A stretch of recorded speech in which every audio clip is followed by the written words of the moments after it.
Good Hi, my name morning. is Marina Tigela. Welcome to my YouTube channel. So today I want us to go quickly to what Baloyi called testing credibility. Okay, sounds a lot more like trying to smuggle a rejected confession through the back door.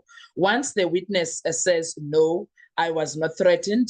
The same sorry, Baloyi was supposed to retreat.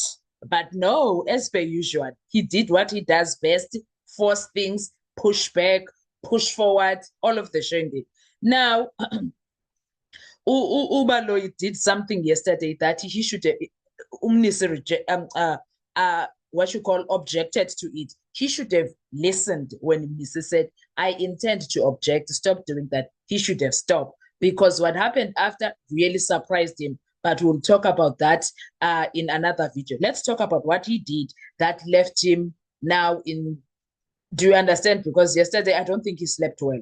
I don't think he slept well. Anyway, so once Ndanzi said to him, I was not threatened, the game should have been over on that point. He did not stop. But instead of moving on and continue with other things with his cross-examination, the prosecutor goes back into the confession. He goes look for pages. They took some time looking for pages. They're looking for a confession to read a certain extract from that confession. He reads the parts that are naming accused number 3, who is represented by Advocate Mnisty, and then pretends it is only for comment.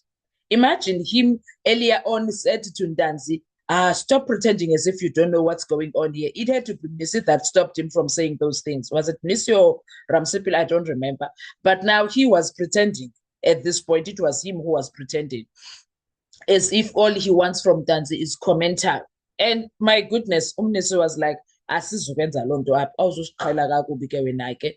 And now what the prosecutor goes back when the prosecutor goes back to the confession, reads the parts that are naming other accused, which is actually accused number 3, Umncube, and then pretends it is only for commentary. That is exactly why the objecting bites so hard, because of this.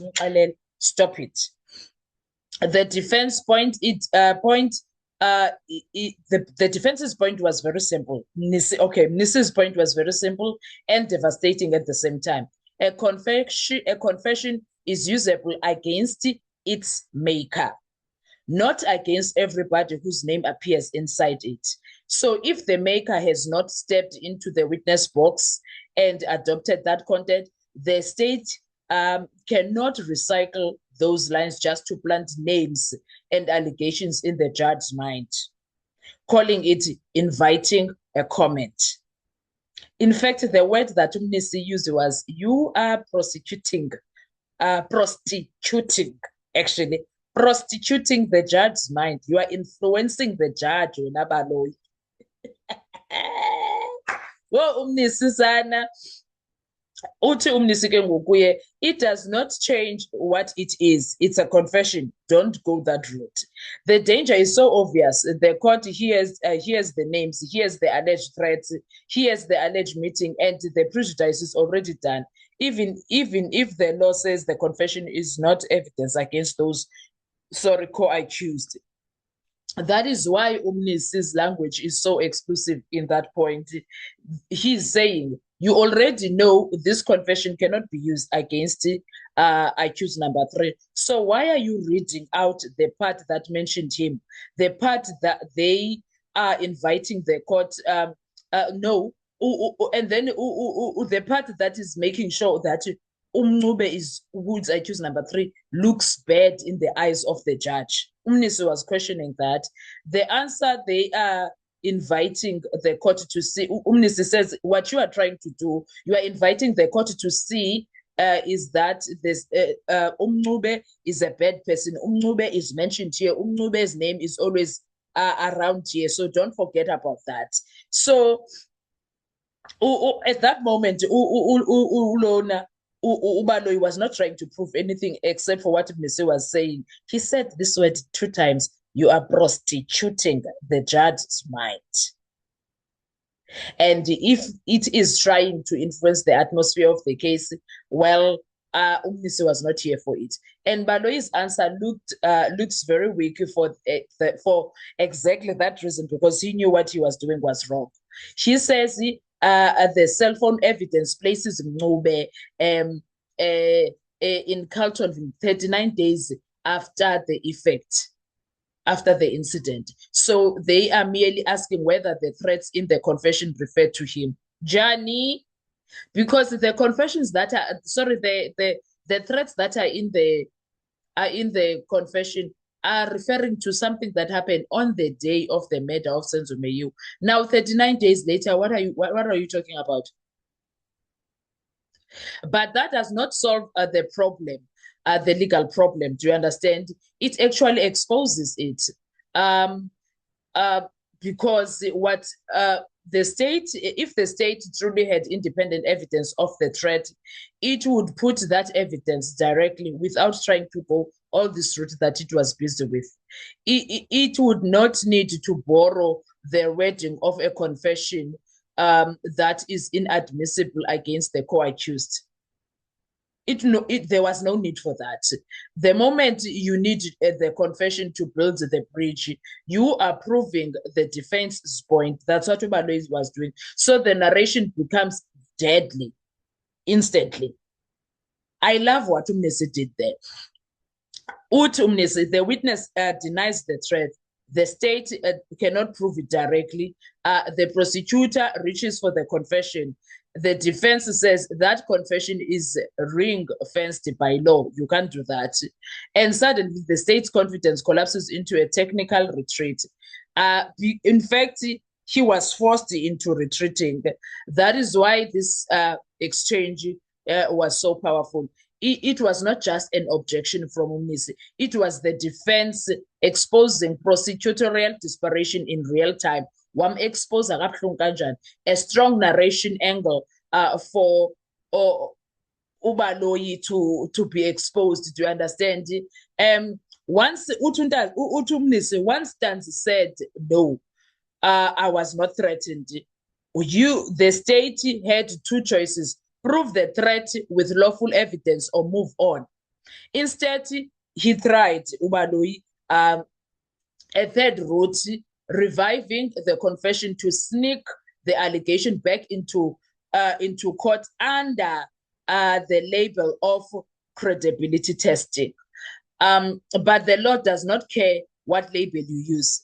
If the content of the confession cannot be used against a co-accused, then you cannot read it out just to poison the well and to poison the well and call it cross-examination. You can't.